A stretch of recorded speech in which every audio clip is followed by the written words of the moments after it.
এই মজাদার কেকটা কীভাবে তৈরি করলাম তা আপনাদের সাথে একটু শেয়ার করি। ভীষণ মজাদার একটি কেক, যেটি খেলে শুধু খেতে মন চাবে। আলহামদুলিল্লাহ, অনেক মজাদার। বাচ্চারা খুব পছন্দ করে, বয়স্করাও পছন্দ করবে, সবারই মনে ধরবে। চলুন বানাই কীভাবে সেটা আপনাদের দেখাই।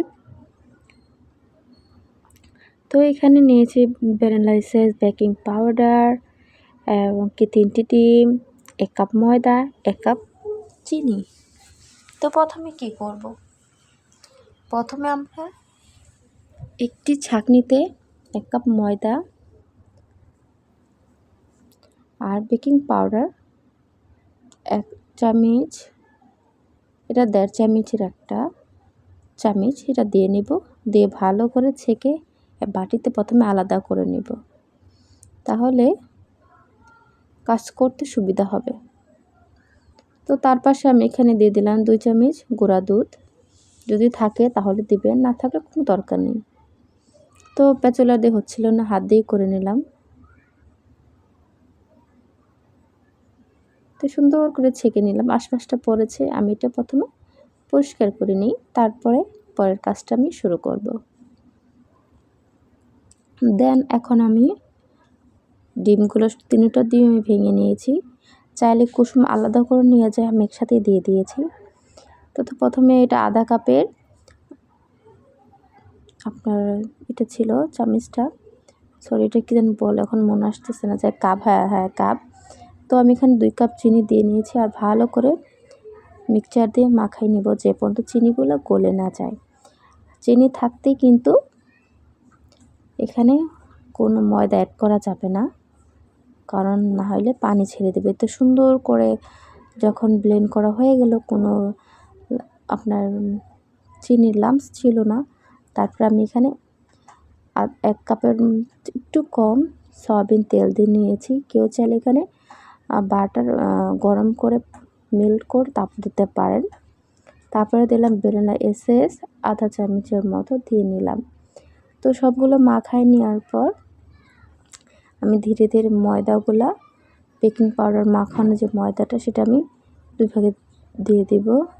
তো কোথায় থেকে উড়ে এসে একটি পিঁপড়া পড়ে গেল, তো সেটাও সরাই নিলাম, দেখতে পাচ্ছেন।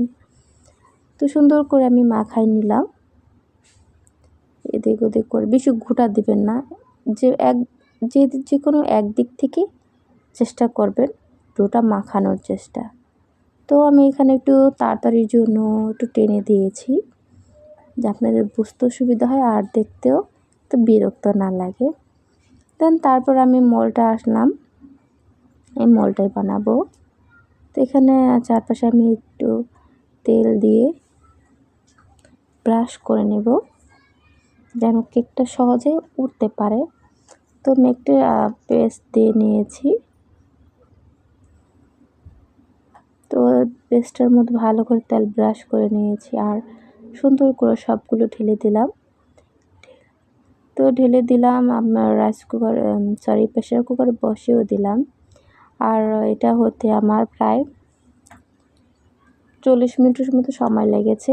আমি একটা টুথপিক দিয়ে দেখলাম যে হ্যাঁ সঠিকভাবে উঠে কিনা, তা হয়ে গেছে। তো আমি এখানে ট্রেতে নামাই নিয়েছি। তারপর আসলে এটা উল্টা হয়ে গেছে, প্রচুর গরম ছিল, এই জন্য আমি একটা প্লেট দিয়ে এটাকে উল্টে ঠিক করে নিব, মানে আমি যেরকম চাচ্ছিলাম সেভাবে। তো দান হয়ে গেছে, আর এটা খুব সুন্দর নরম হয়েছে। আসলে একদম গরম ছিল, যে আপনারা দেখতে পাবেন একটু ধোঁয়া ছাড়ছিল, মানে বেশ অনেকটা গরম। তো এখানে আমি লম্বা লম্বা করে 3 টুকরা করে নিব, বেশ অনেক বড় বড় করে পিস করেছিলাম। চাইলে এখানে 4 পিসও করা যেত, আমি এখানে 3টাই করেছি, যেহেতু আমার বাচ্চারাই খাবে, তো সমস্যা কি। আর টুকরাগুলো মাশাআল্লাহ অনেক বড় বড়ই করেছিলাম, দেখতেই পাচ্ছেন। ক্যামেরাতে তো বড় মনে হচ্ছে, বাস্তবে আরও বড় হওয়ার কথা, তাই না? যাই হোক, আমার ভিডিও যদি আপনাদের ভালো লাগে লাইক কমেন্ট করবেন, যারা নতুন সাবস্ক্রাইব করতে কিন্তু ভুলবেন না, সুন্দর একটা গঠনমূলক কমেন্ট করবেন। দেখতে পাচ্ছেন কতক্ষণ পর এখান থেকে ধোঁয়া উঠছে, যারা লক্ষ্য করবেন আশা করি তারা দেখতে পাবেন। আর দেখতে পাচ্ছেন মাশাআল্লাহ এত সুন্দর পঞ্চি হয়েছে, বিশ্বাস করবেন না, অনেক ভালো লাগলো। যাই হোক, সবাই ভালো থাকবেন। আল্লাহ হাফেজ।